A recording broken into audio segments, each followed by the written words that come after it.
संगवारी हो, राम राम, जय जोहार, जय छत्तीसगढ़।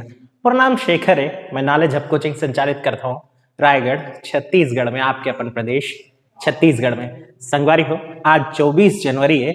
आज के दिन ला राष्ट्रीय बालिका दिवस के रूप में मनाए जाते हैं। संगवारी हो, ये तो आज सुबह ले व्हाट्सएप मैसेज या फेसबुक मैसेज के रूप में आप मन देखत होगा और हो सका था आप मन घलो लगाए होगा।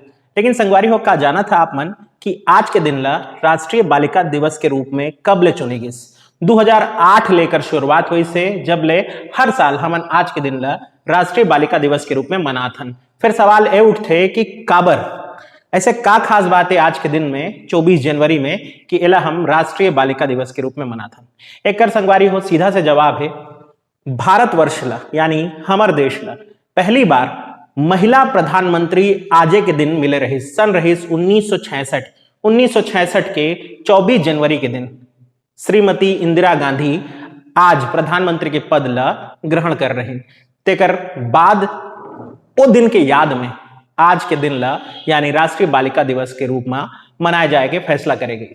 संगवारी हो, वजह जो भी हो सकत है, कांग्रेस सरकार हो सकत है ये दिन ला याद रखना चाहते, भाजपा सरकार घलो के दिन ला याद करते। ट्वीट वगैरह आप देखे हुआ हमारे प्रधानमंत्री महोदय के और गृह मंत्री महोदय के, और योजना घलो भाजपा सरकार एक शुरू करे है, बेटी बचाओ बेटी पढ़ाओ योजना। संगवारी हो, एक पार्टी नाम रख दिस, एक पार्टी योजना शुरू कर दिस, लेकिन संगवारी हो का सच में हमार देश में बेटी के ओतेक सम्मान होते, मतलब वास्तविक रूप में कहे बर नहीं कहा था। तो भाई ये ला बहुत गंभीर मंथन करे के विषय है। और एक बेटी जो होते तेन पूरा समाज ला गढ़े के काम करते, तो हमन एला सिर्फ कहे में राख लेथन, जीवन में नहीं उतारन। मैं नहीं जानो मोर बात ला सुन के कोनो प्रभावित होहा भी कि नहीं होहा, लेकिन भाई जितना हो सके आप मन बेटी मन के सम्मान करा, तब देश आगे बढ़ी और खूब हमार यहाँ के बेटी मन नाम कमाही। अब बहुते बहस हो गए, बहुते चर्चा हो गए, बहुते संवाद हो गए, तो सीधा हिंदी में आता हूँ। अब आज के समाचार ला शुरू करत हूँ। पहला समाचार, राज्य योजना आयोग के लिए नई सुविधाओं का उद्घाटन किया गया। राज्य योजना आयोग का एक तो पहली चीज है कि पुनर्गठन किया गया है। पुनर्गठन किए हुए 1 साल हो गया और इस 1 साल के दौरान राज्य योजना आयोग ने अपने हिस्से पे जितने भी काम थे वो करने शुरू कर दिए हैं। इस उद्देश्य को और बेहतर तरीके से पूरा किया जा सके, युवाओं की उसमें भागीदारी सुनिश्चित हो सके, इस बात को लेकर बहुत सारे और प्रयास किए गए राज्य योजना आयोग भवन के भीतर, जिसमें 2 बड़े प्रयास ये रहे सामने। Subhash Chandra Bose brain storm centre का कल उद्घाटन किया गया। अब ये क्या है? ब्रेन स्टॉर्म सेंटर यानी एक ऐसा केंद्र जहां युवा आपस में विचारशील हो सकेंगे, ऐसे किसी विषय पर चर्चा कर सकेंगे जो कि बहुत महत्वपूर्ण है राज्य के लिए, उनके विचारों का वहां शांतिपूर्ण तरीके से समावेशन हो सकेगा। इसके लिए सेंटर बनाया गया है, Subhash Chandra Bose brain storm centre. कहां? रायपुर राज्य योजना आयोग भवन के भीतर। दूसरा ऐसा ही एक लाइब्रेरी बनाया गया उसके भीतर डॉक्टर अंबेडकर जी के नाम पर। ये दोनों का उद्घाटन कल मुख्यमंत्री महोदय के हाथों टेलीकॉन्फ्रेंसिंग के माध्यम से किया गया। फिर हम बात करेंगे, अच्छा, राज्य योजना आयोग के अध्यक्ष कौन होते हैं? हमेशा पदेन मुख्यमंत्री इसके अध्यक्ष होते हैं और उपाध्यक्ष का नाम हमें याद करना पड़ेगा। उपाध्यक्ष वर्तमान में है अजय सिंह। इसके बाद हम बात करेंगे छत्तीसगढ़ राज्य पुलिस अकादमी। ये कल के दिन का सबसे बड़ा अनाउंसमेंट था। मुख्यमंत्री ने इसकी जानकारी ट्वीट करके भी अलग से दी है। आप भी जानिए कि छत्तीसगढ़ राज्य पुलिस अकादमी जो कि चंदखुरी रायपुर में स्थित है, अब इसका नाम इसका नाम अब होगा नेताजी सुभाष चंद्र बोस जी के नाम पर। तो कल नेताजी का जन्मदिन था और बहुत सारी पार्टी अपने अपने हिस्से की राजनीति इस पर कर रही थी और इसी में एक घोषणा ये भी हुई है। वैसे नेताजी को जो सम्मान मिलना चाहिए था वो हम सब मानते हैं कि अब तक नहीं मिला, और मिलता जाए तो बहुत बेहतर। बहरहाल राज्य पुलिस अकादमी चंदखुरी अब जानी जाएगी नेताजी सुभाष चंद्र बोस पुलिस अकादमी के रूप में। एसआई की भर्ती की तैयारी कर रहे लोग और भाई डीएसपी भाभी ट्रेनिंग करने जाना होगा। फिर बात करेंगे नाचा की। नाचा वैसे तो छत्तीसगढ़ का एक बहुत महत्वपूर्ण लोक नाट्य है, लेकिन यहाँ जो नाचा है ये कुछ दूसरा है। ये एक संस्था है, संस्था जो कि विदेश में स्थापित है। इसका नाम है नॉर्थ अमेरिकन छत्तीसगढ़ एसोसिएशन। तो नॉर्थ अमेरिकन, CH का छत्तीसगढ़, A से association, north America Chhattisgarh association नाम की यह संस्था है जो कि बहुत दिन से विदेशों में छत्तीसगढ़ के और छत्तीसगढ़ियों के झंडे को बुलंद करने का काम कर रही है। अभी इन्होंने एक नई घोषणा की है कि वो छत्तीसगढ़ी भाषा का उत्थान करने के लिए, उसको ग्लोबल बनाने के लिए बहुत सारे प्रयास करेगी। क्या प्रयास होंगे? तो छत्तीसगढ़ का जो छत्तीसगढ़ी भाषा है उसको वैश्विक शब्दकोश के रूप में बदला जाएगा, यानी दुनिया भर की अलग अलग भाषाओं में उसका डिक्शनरी तैयार होगा, जिसमें लगभग 1,70,000 शब्द होंगे। अब मार्क माई वर्ड, छत्तीसगढ़ी में 1,70,000 शब्द मौजूद हैं, और इनमें से आपको कितने पता है? सोचिएगा आराम से। फिर हम बात करते हैं अंतर्राष्ट्रीय और राष्ट्रीय भाषा में अनुवाद भी होंगे छत्तीसगढ़ी साहित्यों के, छत्तीसगढ़ी गीतों के, पदों के। इसके अलावा भाषा आधारित यानी छत्तीसगढ़ी भाषा आधारित आर्टिफिशियल इंटेलिजेंसी भी बनाई जाएगी। साथ ही साथ मोबाइल ऐप्स बनेंगे और छत्तीसगढ़ी भाषा वाली वेबसाइट भी तैयार की जाएगी। इन सब में सहयोग करेगी ये संस्था जिसका नाम है नाचा। अच्छी पहल है, स्वागत किया जाना चाहिए। आपको पता ही है कि छत्तीसगढ़ी लगातार प्रयास कर रही है कि वो राजभाषा का दर्जा प्राप्त कर सके। छत्तीसगढ़ राज्य में तो उसे राजभाषा का दर्जा प्राप्त है, लेकिन राष्ट्रीय स्तर पर संविधान की 8वीं अनुसूची में जोड़ने के लिए लगातार प्रयासरत है अभी भी छत्तीसगढ़ी। एक लंबी लड़ाई। इसके बाद बात करेंगे कीमोथेरेपी वार्ड योजना।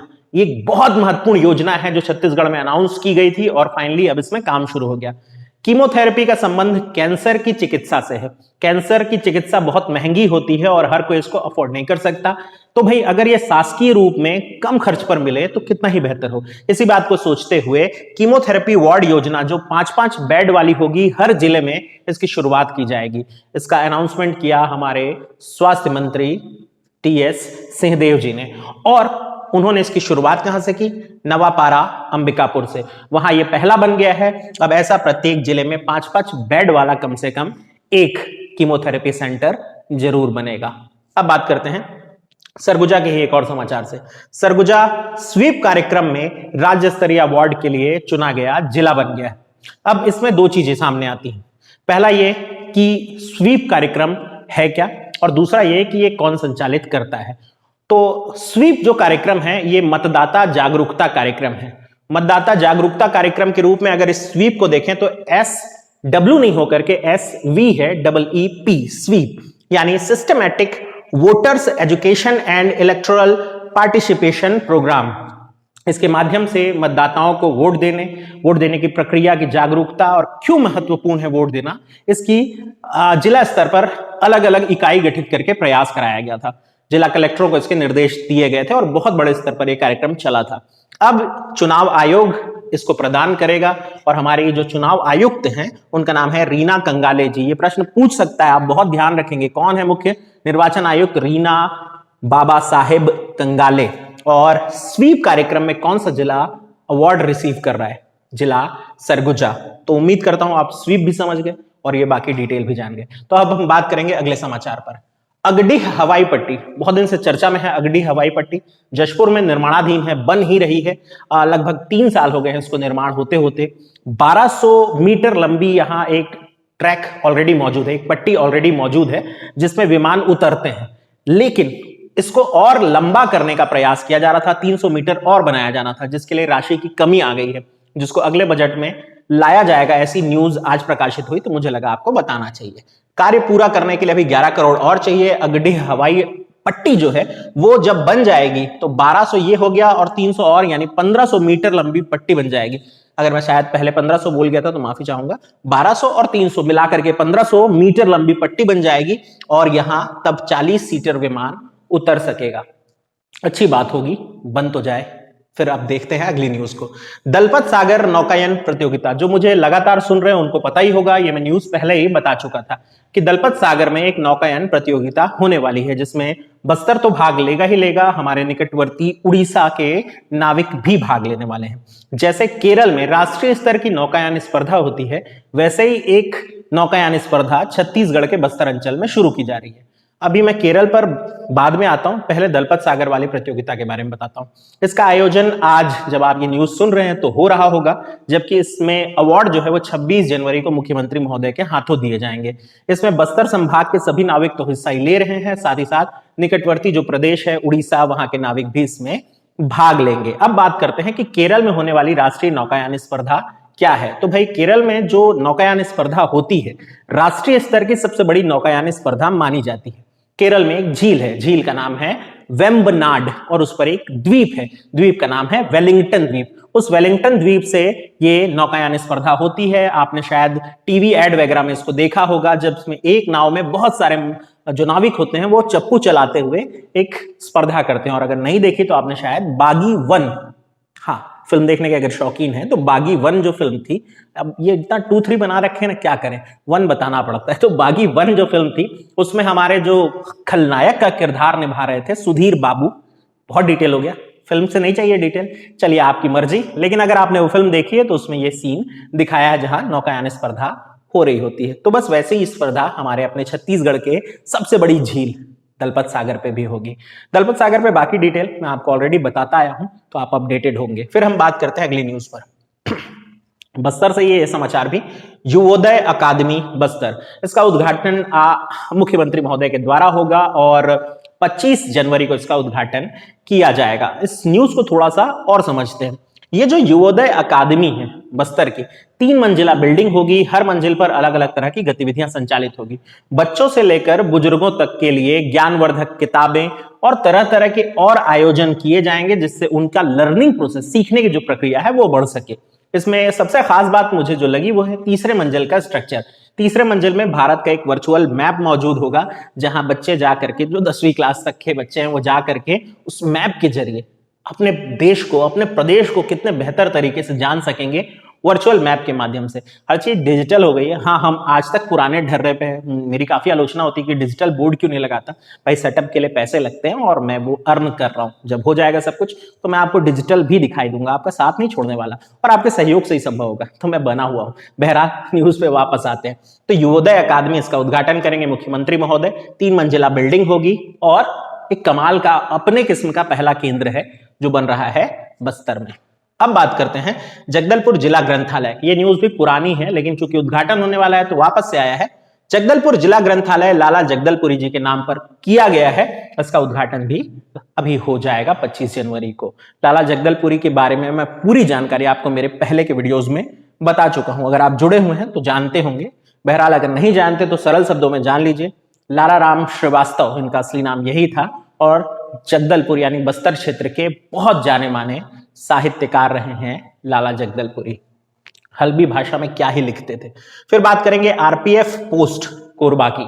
आरपीएफ पोस्ट यानी रेलवे जो पुलिस फोर्स है उसकी कोरबा वाली चौकी या कोरबा वाली पोस्ट को सम्मानित किया जा रहा है। दक्षिण पूर्व मध्य, यही है हमारे रेल मंडल का नाम, ये तो आपको पता ही होगा। उसका सबसे बेहतरीन आरपीएफ पोस्ट चुना गया है कोरबा वाले को। तो बधाई हो कोरबा आरपीएफ को। और शायद ये न्यूज पूछी जाए, शायद ही, लेकिन आपको याद रखना चाहिए। बहरहाल हम बात करते हैं श्रीगढ़ की। श्रीगढ़ सरगुजा में है। यहाँ एक इंडोर स्टेडियम बनना प्रस्तावित किया गया है। बनने में अभी समय लगेगा, लेकिन प्रस्ताव हो चुका है और बाकायदा इसके लिए 52 करोड़ की लागत राशि जो है वो भी स्वीकार कर ली गई है। कुछ 35 एकड़ की जमीन रिजर्व की जा रही है, जिसमें 10 एकड़ परिसर में बनेगा स्टेडियम। बास्केटबॉल, फुटबॉल आदि कोर्ट होंगे यहाँ मौजूद, टेनिस आदि के लिए कोर्ट मौजूद होंगे। आगे डिटेल और मिलते जाएगी तो मैं बताता जाऊंगा। बहरहाल आप अभी श्रीगढ़ सरगुजा में बन रहा इंडोर स्टेडियम याद रखेंगे। अब बात करते हैं राष्ट्रीय बालिका दिवस से जुड़े हुए कुछ महत्वपूर्ण योजनाओं की, जो कि हमारे राज्य द्वारा और कुछ केंद्र द्वारा संचालित की जा रही है। सबसे पहले बात करेंगे बेटी बचाओ बेटी पढ़ाओ योजना। आपको पता ही है ये केंद्र सरकार की योजना है, लेकिन इससे हमारे राज्य का क्या संबंध है। छत्तीसगढ़ के 2 जिलों में ये बहुत महत्वपूर्ण तरीके से संचालित की जा रही है, जिसमें वैसे इस योजना का उद्देश्य यही था, ऐसे जिले जहां बालिका लिंगानुपात बहुत कम है। क्या है, 2 तरह से लिंगानुपात तैयार होता है, एक बड़े स्तर पर और एक बच्चों के स्तर पर। तो बाल लिंगानुपात में बालिकाओं की संख्या जहां कम है, जहां खराब है, ऐसे जिलों को चुन करके उसका डेवलपमेंट करना था। इसमें 2 जिले चुने गए छत्तीसगढ़ से। एक मेरा अपना जिला है रायगढ़ जिला, और एक है बीजापुर जिला। रायगढ़ में इसके बारे में खूब प्रगति हुई, खूब काम हुआ जब अलरमेल मैडम यानी कलेक्टर थी यहाँ, और उस समय काफी काम हुआ। और छत्तीसगढ़ लगातार 3 बार बेटी बचाओ बेटी पढ़ाओ में बढ़िया काम करने के लिए पूरे भारत का सबसे अच्छा जिला भी चुना गया है 2016, 17 और 18 में, जहां तक मैं सही हूं। 19 में हमें नहीं मिला शायद इसका अवार्ड, और अभी देखें क्या होता है। खैर, तो ये जो रायगढ़ और बीजापुर है, आपको ये याद रखना है बेटी बचाओ बेटी पढ़ाओ के भीतर। फिर हम बात करेंगे नोनी सुरक्षा योजना की। नोनी सुरक्षा योजना जो है ये अगेन एक बहुत महत्वपूर्ण योजना है राज्य सरकार की, और घटते बाल लिंगानुपात और बाल विवाह जैसी समस्याओं पे जागरूकता फैलाने के लिए इस योजना को शुरू किया गया है छत्तीसगढ़ राज्य सरकार के द्वारा। इसके अलावा है शुचिता योजना। ये प्रश्न पहले भी आ चुका है, इस पर थोड़ा ध्यान देंगे। शुचिता का मतलब आप सब जानते ही होंगे, महिला सैनिटाइजेशन या स्वच्छता से संबंधित है। तो चाहे वो शासकीय स्कूल हो या कॉलेज हो, वहां जो बच्चियां हैं उनको कम से कम मूल्य पर सैनिटरी नैपकिन उपलब्ध कराने के लिए इस योजना को शुरू किया गया था। इसके अलावा किशोर बालिका योजना एक प्रारंभ की गई, जिसमें 11 से 14 वर्ष की ऐसी बच्ची जो स्कूल छोड़ चुकी हैं उनको भी साथ लेकर के चलने को कहा गया है। उनको जीवन कौशल प्रशिक्षण, स्वास्थ्य सुविधाएं उनको उपलब्ध कराने से लेकर के टेक होम राशन प्रदाय की सुविधा, यानी घर अपना राशन ले जा सकें, क्योंकि आपको पता ही है 14 साल के बच्चों को स्कूल आना है और उनको राशन जो है वो मिलता है। तो टेक होम राशन प्रदाय करने के उद्देश्य से किशोर बालिका योजना संचालित की जा रही है। और ऐसे ही बालिका गृह योजना भी संचालित की जा रही है, जो कि ऐसे बच्चियां हैं जिनके कोई गार्जियन नहीं है, कोई पेरेंट्स नहीं है, उनके लिए इस तरह की योजना संचालित की जा रही है। आवासहीन है जो, या फिर जिनका कोई भी नहीं है, उनके लिए 2 शासकीय हैं और 16 अशासकीय संचालित हो रही हैं हमारे छत्तीसगढ़ राज्य में। ये था भाई आज का समाचार। आप सभी मेरे साथ जुड़े हैं, इसके लिए एक बार फिर से आप सबका धन्यवाद। आपके साथ से ही हम लगातार ग्रो कर रहे हैं। बहुत बहुत धन्यवाद। फिर मिलेंगे। अपना ध्यान रखिए, अपनों का ध्यान रखिए। मिलते हैं।